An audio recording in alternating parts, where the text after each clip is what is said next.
My name is Sophia Bennett. I'm 33 years old, and 3 months ago, my mother told an entire courtroom she wished I had never been born. Not in private, not during some ugly family fight behind closed doors. She said it standing under fluorescent lights in front of strangers, lawyers, and a judge who stopped writing for a full 3 seconds just to look at her. And the craziest part? I was there to save her.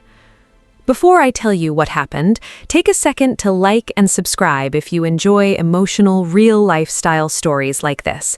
And tell me where you're watching from and what time it is there right now. I read those comments every night before bed. Now, let me take you back to the call that started everything. It was a rainy Thursday in Seattle, one of those cold, gray evenings where the sky looked tired. I'd just gotten home from work, kicked off my heels, and was heating leftover pasta when my phone rang. Mom. I stared at the screen for a second before answering because my mother never called unless something was wrong. Elena? Her voice cracked instantly. Baby, I need help. And just like that, my chest tightened. Because no matter how old you get, there's still something inside you that reacts when your mother sounds scared. Turns out, my younger brother Tyler had gotten arrested. Again, DUI, property damage, fleeing the scene. Second offense in 18 months. Mom was hysterical. "They're talking jail time this time," she cried. "He made a mistake, Elena. Your brother's not a criminal." I closed my eyes. Tyler was 29 years old, still living at home, still borrowing money, still treating responsibility like it was optional. And every single time he messed up, my mother cleaned it up behind him like he was a toddler who spilled juice instead of a grown man wrecking his own life. "What do you need from me?" I asked quietly. Silence. Then she said it. "The lawyer wants a retainer, $8,000. There it was. Not, "Can you come?" Not, "Can you pray for us?" Not, "Your brother needs emotional support." Money. Always money. I leaned against the kitchen counter, staring at the rain sliding down my apartment window. For context, I hadn't taken a vacation in 3 years. I drove a 7-year-old Honda with a broken Bluetooth system.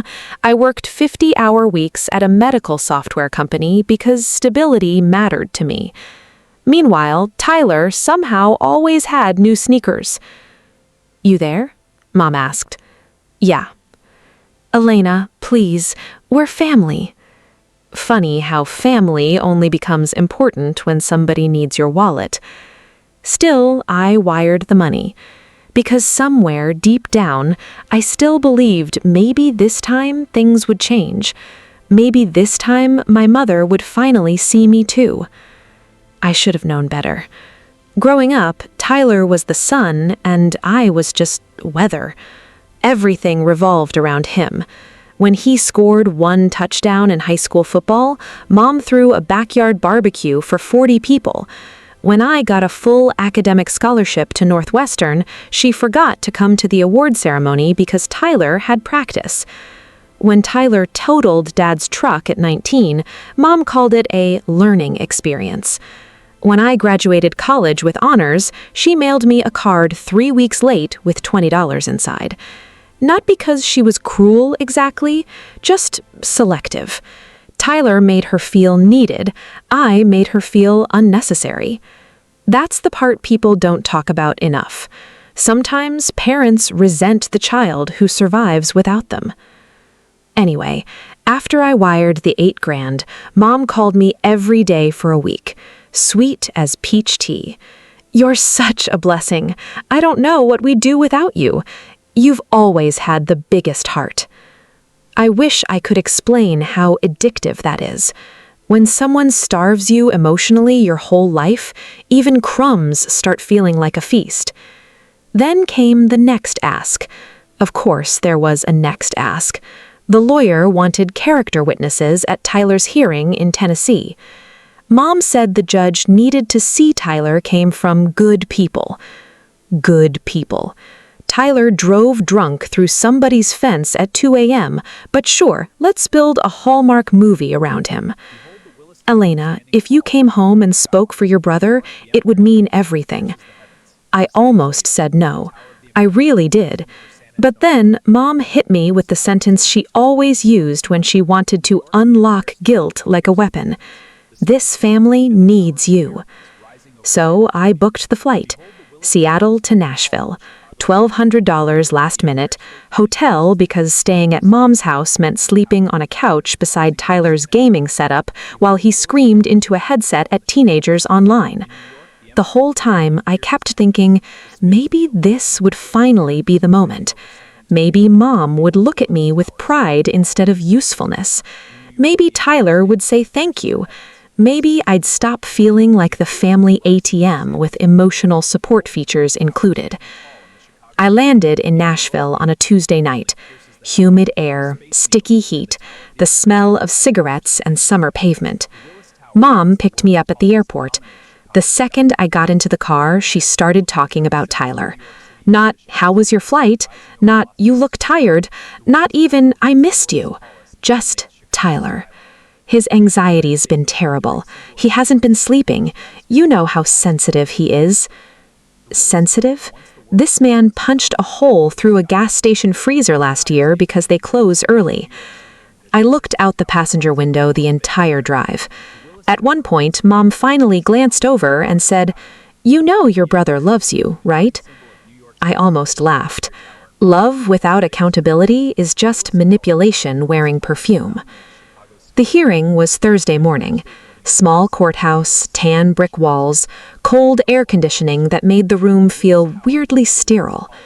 Tyler showed up in a borrowed suit looking annoyed instead of ashamed. That told me everything. People who are sorry act different than people trying to avoid consequences. The lawyer pulled me aside before the hearing. Tall guy, expensive watch, smile like a car salesman. "Elena, your testimony could really help your brother." "What exactly do you want me to say?" "That he's hardworking, family-oriented, responsible underneath the mistakes." Responsible underneath the mistakes? That sentence almost knocked me unconscious. Still, I took the stand, because despite everything, I loved my brother. Or maybe I just loved the version of him I kept hoping would exist someday. I told the judge Tyler had a good heart. I said he struggled after Dad died. I said our family was trying to support him. Every word tasted like cardboard in my mouth. Then the prosecutor started asking questions. "Ms. Brooks, how many times have you financially assisted your brother in the last 5 years?" I froze. "Objection," Tyler's lawyer snapped. "Answer the question," the judge said calmly. I swallowed. "I don't know exactly." "Estimate?" "Maybe 15 times?" The prosecutor nodded slowly. "And would you say your brother has become dependent on family intervention to avoid consequences?" The courtroom got very quiet. I looked at Tyler. He wouldn't even meet my eyes. That hurt more than anything, because suddenly I realized something devastating. I was fighting harder for Tyler than Tyler was fighting for himself. Then came the moment that changed everything. The prosecutor asked, "Who paid the legal retainer for this case?" Before I could answer, Mom stood up from the gallery. "She did," she blurted loudly, pointing at me. "Elena always pays for everything. She thinks she's better than us because she has money." The entire courtroom turned. I felt heat crawl up my neck. The prosecutor tilted her head slightly. "And is that true, Ms. Brooks?" I opened my mouth. Nothing came out. Because what do you even say when your own mother publicly weaponizes your kindness? Mom kept going. "She acts like we're charity cases. She throws money around and judges everybody." I stared at her. This woman had cried on the phone begging for help 8 days ago. Now, suddenly, I was the villain because the truth embarrassed her. Then she said the sentence I'll probably hear in my nightmares forever. "She's always been selfish, Honestly, sometimes I wish I'd never relied on her at all. Not thank you, not sorry, not overwhelmed, selfish. The judge actually removed his glasses and looked at my mother like he couldn't believe what he was hearing. And for the first time in my entire life, something inside me stopped breaking and started hardening. You spend enough years begging people to love you correctly, eventually exhaustion turns into clarity. I looked at Tyler, still silent, still letting Mom do all the screaming for him. That's when I understood the ugliest truth of all. The golden child never changes when the family system keeps rewarding him for staying broken. The hearing ended badly. Tyler got probation, mandatory rehab, community service, and license suspension. Outside the courthouse, Mom was furious. Not at Tyler, at me. You embarrassed us in there. I blinked slowly. I embarrassed you? You stood there acting cold, like you're above this family. I actually laughed then. One sharp, disbelieving laugh. Mom, I gave you $8,000. And now you want applause for it? That sentence, man, some sentences don't hurt because they're loud. They hurt because they confirm everything you've secretly feared your whole life. Tyler finally spoke. You didn't have to hold the money over our heads. I stared at him. I asked you for it. Yeah, but you make it feel transactional. Transactional? I wanted to scream. Because do you know what's transactional? Only calling your sister when your life catches fire. But instead, I just stood there in the Tennessee heat, feeling something go emotionally numb. Mom crossed her arms. If your father were alive, he'd be ashamed of how you're acting. And there it was, the nuclear weapon. Dad. My father died 6 years earlier from a stroke, and Mom used his memory the way some people use knives, carefully, precisely, to wound. I wish I could tell you I drove away dramatically after that I gave some powerful speech in the courthouse parking lot while thunder cracked overhead and everybody suddenly realized how horribly they treated me. That's not what happened. What happened was smaller, sadder, more human. I got in my rental car, shut the door, and sat there gripping the steering wheel so hard my fingers cramped.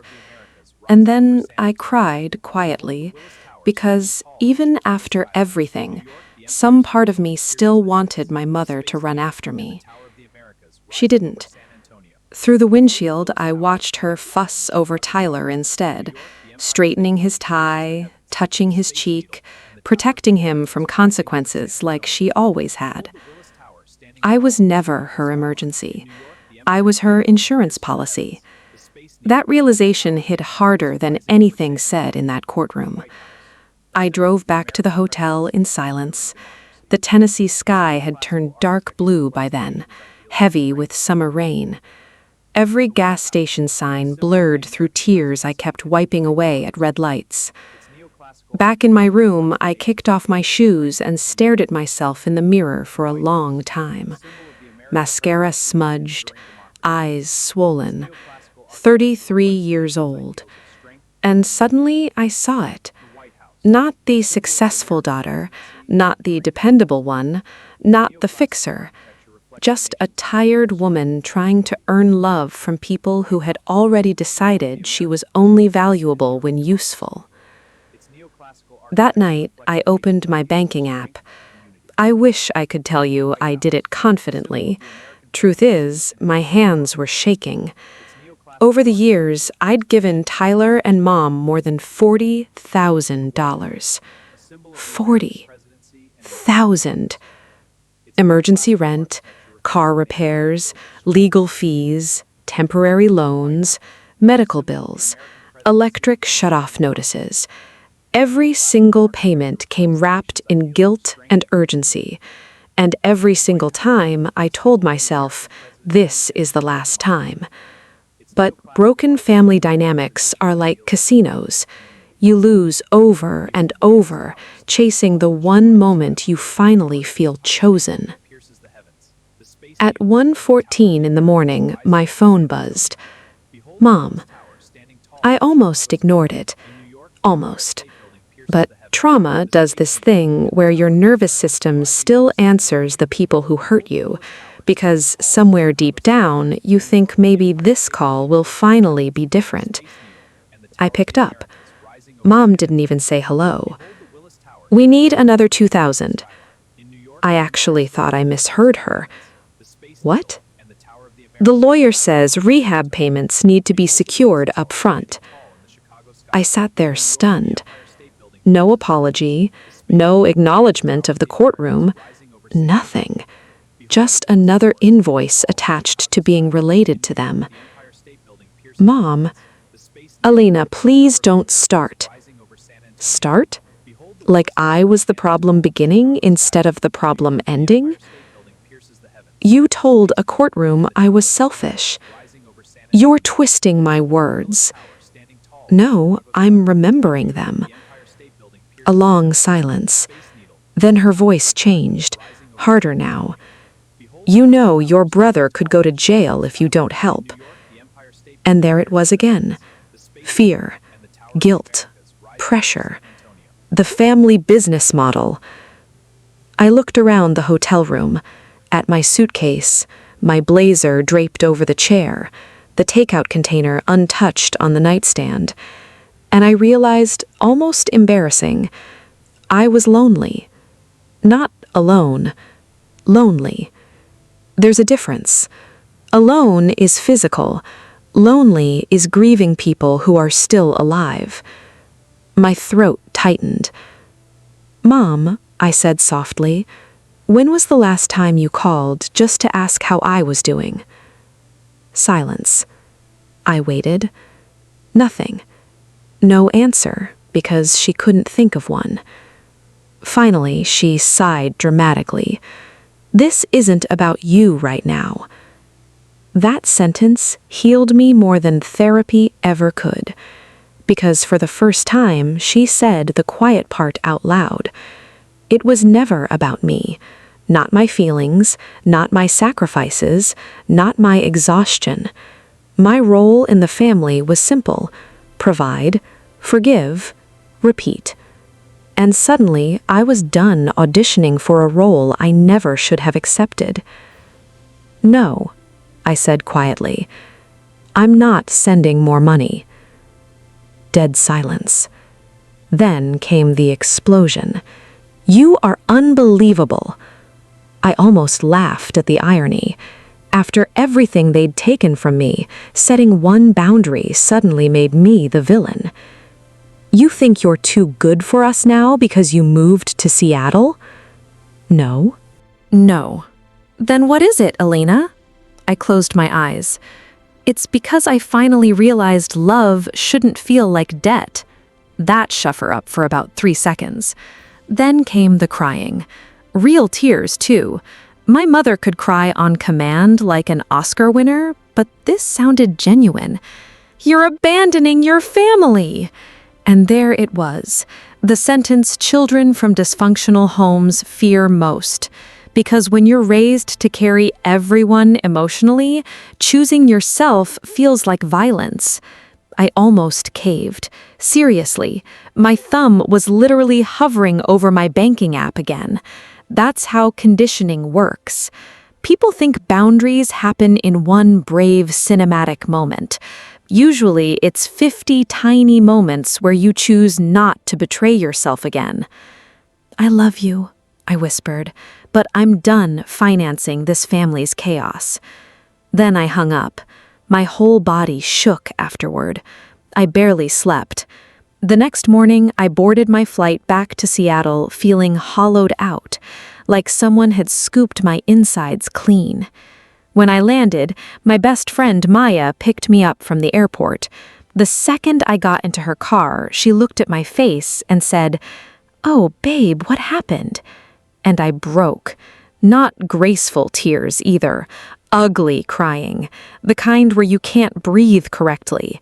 I told her everything, the courtroom, the money, Mom, Tyler, all of it. Maya listened quietly the whole drive. Then, when I finally stopped talking, she said something that changed my life. Elena, you keep trying to water people who would let you die of thirst. Whew! That one hit me right in the chest. Because she was right.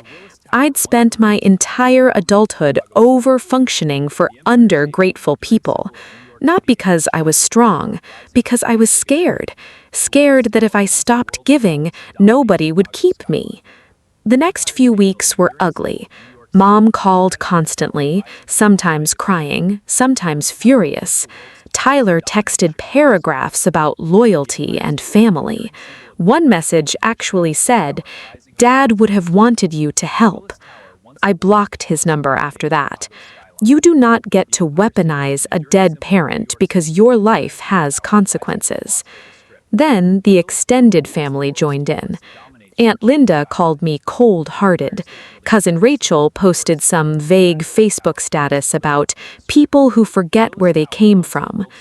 Funny thing about families like mine, they'll stay silent while you're being exploited, but the second you stop participating, suddenly everybody finds their voice. But here's the crazy part. Once the guilt settled down, I started breathing differently.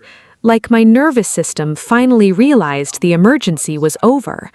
I stopped checking my phone every 5 minutes. I stopped jumping every time it rang. Peace felt unfamiliar at first, like wearing shoes that hadn't been broken in yet. Then, one Friday night, about 2 months later, there was a knock at my apartment door. I opened it and nearly stopped breathing. Tyler, standing there, holding a duffel bag. He looked awful. Not dramatic, movie awful, real awful. Exhausted, pale, older somehow. "I'm in rehab here," he said quietly. "Court ordered." I didn't say anything. He looked down at the floor. "Can I come in?"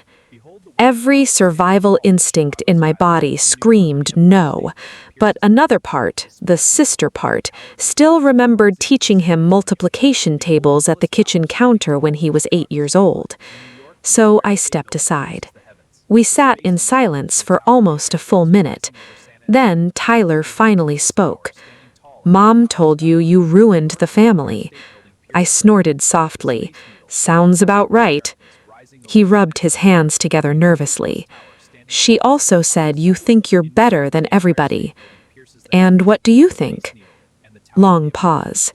Then, very quietly, he said, "I think I've been using you my whole life." Man, I wasn't prepared for that. Not from him. Not ever. My eyes instantly burned. Tyler stared at the carpet. I didn't see it before.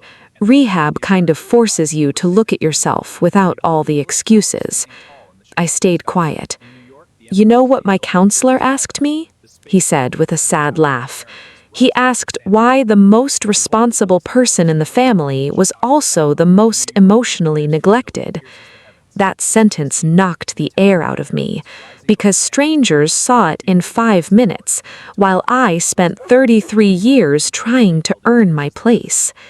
Tyler wiped his face quickly. "I'm sorry, Lena." First real apology of my entire life. From him. No excuses, no manipulation, no request attached. Just sorry. And somehow that hurt worse than the cruelty, because it made me realize how starving I'd been for honesty. We talked for 3 hours that night. About Dad, about Mom, about growing up. Turns out, Tyler carried guilt his whole life, too. Golden children suffer differently. Everybody protects them from consequences until they become adults, completely unequipped for reality. Mom didn't love him better than me. She loved him in a way that kept him dependent, and she loved me in a way that kept me useful. Neither of us won. That part wrecked me. Before he left, Tyler stood awkwardly by the door. "I can't fix everything overnight, but I want to try." I nodded slowly. "That's the first healthy thing you've ever said to me." He laughed through tears, and for the first time since Dad died, my brother hugged me without asking for something afterward. Do you know how heartbreaking it is to realize basic love feels unfamiliar? After he left, I sat on my couch for a long time staring out the window at Seattle rain sliding down the glass. Healing isn't dramatic most days. It's quiet. It's choosing not to answer toxic calls. It's eating dinner without anxiety in your stomach. It's realizing peace feels better than being needed. Mom still doesn't speak to me much. Last I heard, she tells people I abandoned the family during a hard time. That's okay. People committed to misunderstanding you will always find a way to misunderstand you. But Tyler's been sober 11 months now. He has a job, his own apartment, and last week he paid me back $500. Not because I asked, because he wanted to. You want to know the wildest part? The money barely mattered in the end. What mattered was finally understanding this. Some people will only love you as long as you keep sacrificing yourself for them. The moment you stop bleeding for their comfort, they call you selfish. But boundaries aren't cruelty. Boundaries are proof you finally believe your peace has value too. And if you're listening to this right now, feeling guilty for being tired, for saying no, for stepping back from people who only show up when they need something, hear me clearly. You are not a bad person for refusing to drown so others can stay comfortable. Sometimes the most loving thing you can do is stop rescuing people who keep choosing the fire. Thank you for staying till the end of this story. And I want to ask you something. Have you ever been treated like the responsible one only until you finally said no? Comment, "I relate," if this hit home for you. And if stories like this mean something to you, subscribe and stick around. There are more coming soon. I'll see you in the next one.